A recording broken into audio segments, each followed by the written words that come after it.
અરે બાપ રે, ચકલી બેન, આપણી રિક્ષા તો હવામાં ઉડી રહી છે.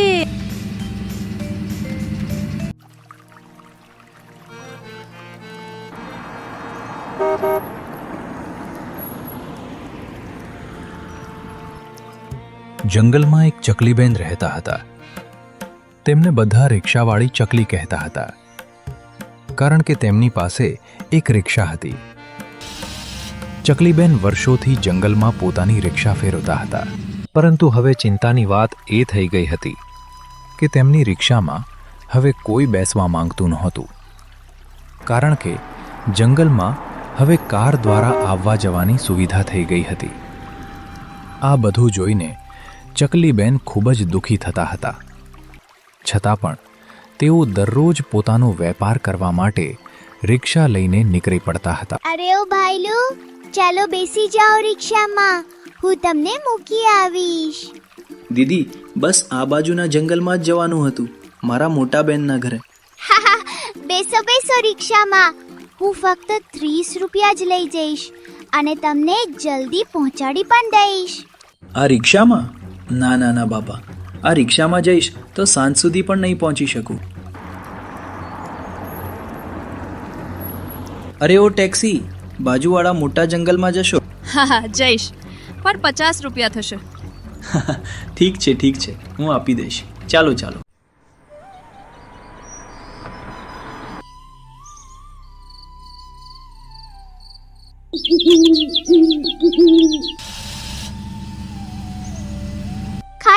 ખાઈ જા, પેટ ભરાઈ જાય ને એટલો ગેસ ખાઈ જા. અત્યાર સુધી એક પણ ભાડું મળ્યું નથી. હવે કોઈ રિક્ષામાં બેસવા માંગતું નથી. બસ બધાને દરેક જગ્યાએ જલ્દી પહોંચવું છે. પણ આવું ક્યાં સુધી ચાલશે? હું તને છોડી પણ નથી શકતી ને. બસ હવે ગાડીનો જમાનો છે, રિક્ષાનો નહીં. હું કહું છું કે 30 રૂપિયા લઈશ અને જ ભાડા માટે ગાડીવાળાએ કહ્યું કે 50 રૂપિયા લઈશ, તો પણ મુસાફર તેની સાથે જ ગયો.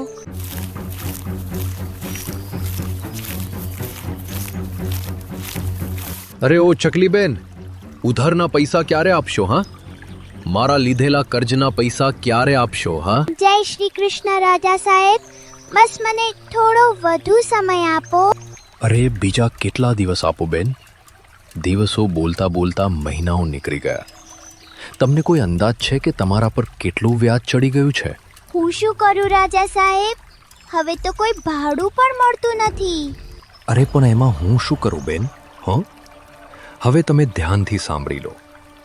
હું તમને બીજા 15 દિવસ આપું છું. જો આ પછી પણ તમે મારા પૈસા વ્યાજ સાથે નહીં આપો તો હું તમારી આ ચાલતી રિક્ષા ઉપાડી લઈને જઈશ અને તમને જંગલમાંથી પણ કાઢી દઈશ. હવે તમે મેં પોતે જ સમજી જાઓ.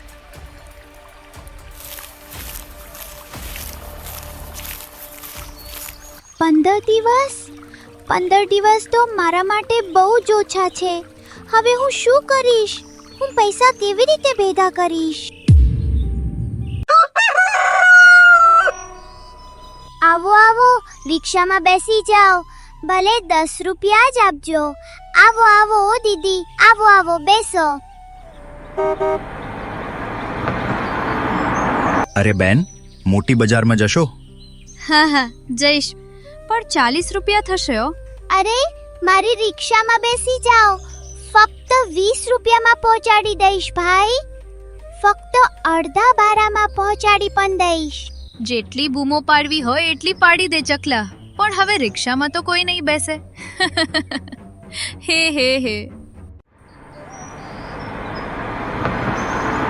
ભાઈલુ, તમે તો મારી રિક્ષામાં બેસી જાઓ.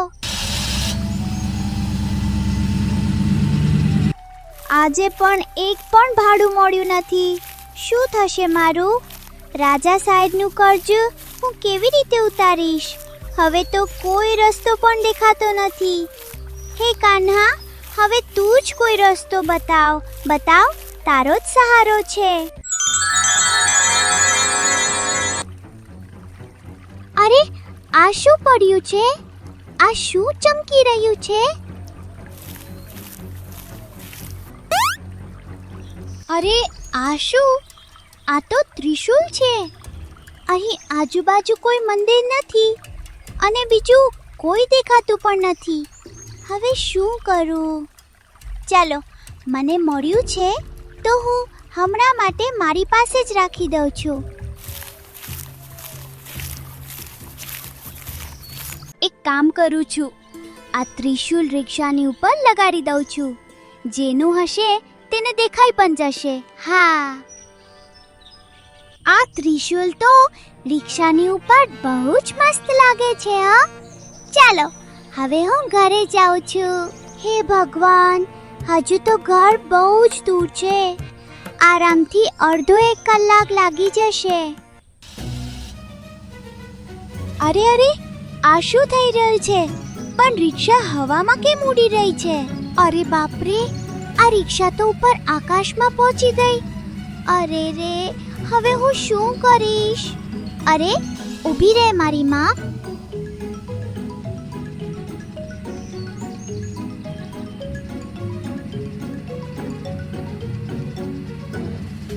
બાપરે બાપ, અમારી રિક્ષાને શું થઈ ગયું? આણે તો ફક્ત 2 જ મિનિટમાં મને ઘરે પણ પહોંચાડી દીધી. આમાં તો ત્રિશૂલ લગાવતા જ જાણે એકદમ શક્તિ આવી ગઈ હોય એમ લાગે છે. આ તો જાદુ થઈ ગયો, જાદુ. હવે તો મજા આવશે.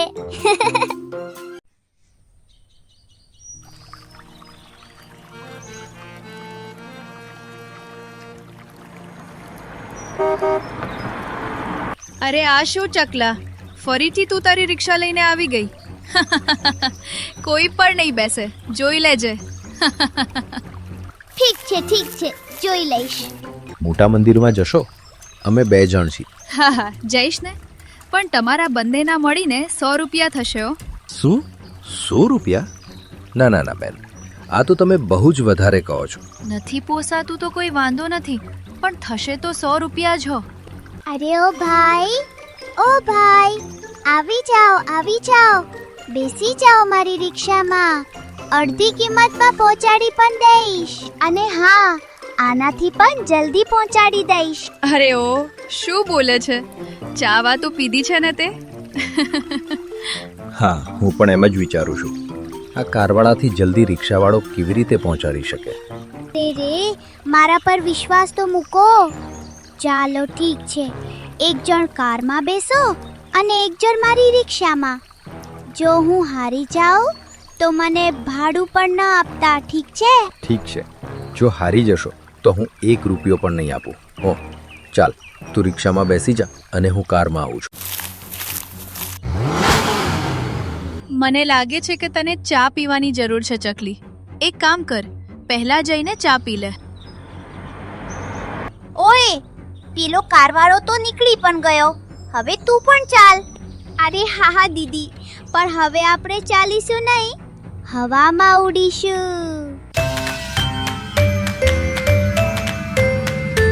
અરે બાપરે, ચકલી બેન, આપણી રિક્ષા તો હવામાં ઉડી રહી છે. અરે મીનુ, જો તો ખરા, પેલી ચકલીની રિક્ષા તો હવામાં ઉડી રહી છે. વાહ વાહ વાહ.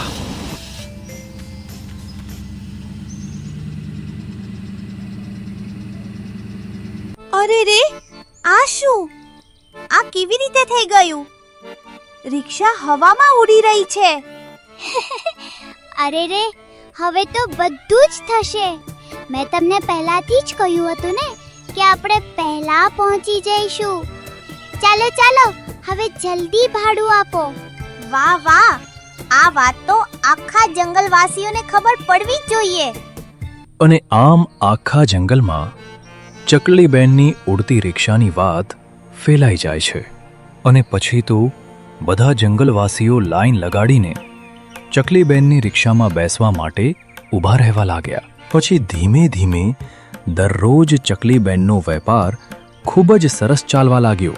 તેથી થોડા જ સમયમાં ચકલીબેને ખૂબ જ સારા પૈસા કમાઈ લીધા. ત્યારબાદ તેમણે જંગલના રાજા સિંહને વ્યાજ સહિત તેમના બધા પૈસા પરત આપી દીધા. અને પોતાની રિક્ષા સાથે પોતાની ઇજ્જત પણ બચાવી લીધી.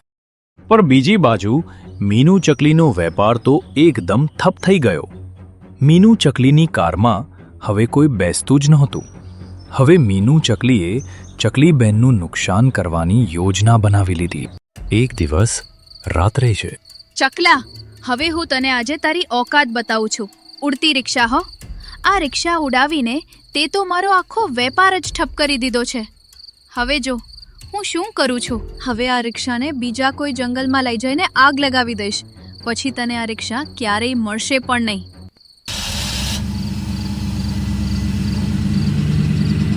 અરે ઓ, ધીમે ચલ, ધીમે. અરે રે, આની તો બ્રેક પણ નથી લાગતી. અરે ઓ ચકલા, ઊભી રાખ આ તારી રિક્ષા. મારાથી ભૂલ થઈ ગઈ. ચકલી, ચકલી, ચકલી, મને માફ કરી દે. મારાથી બહુ જ મોટી ભૂલ થઈ ગઈ. મને માફ કરી દે. હાય દોસ્તો, હું છું તમારી દયાળુ ચકલી. અમારી છેલ્લી ક્વિઝ ગેમના વિજેતાઓ છે શ્રેયાંશ ચૌહાણ, પ્રતિક રાવલ, દેવમ પટેલ. અભિનંદન દોસ્તો.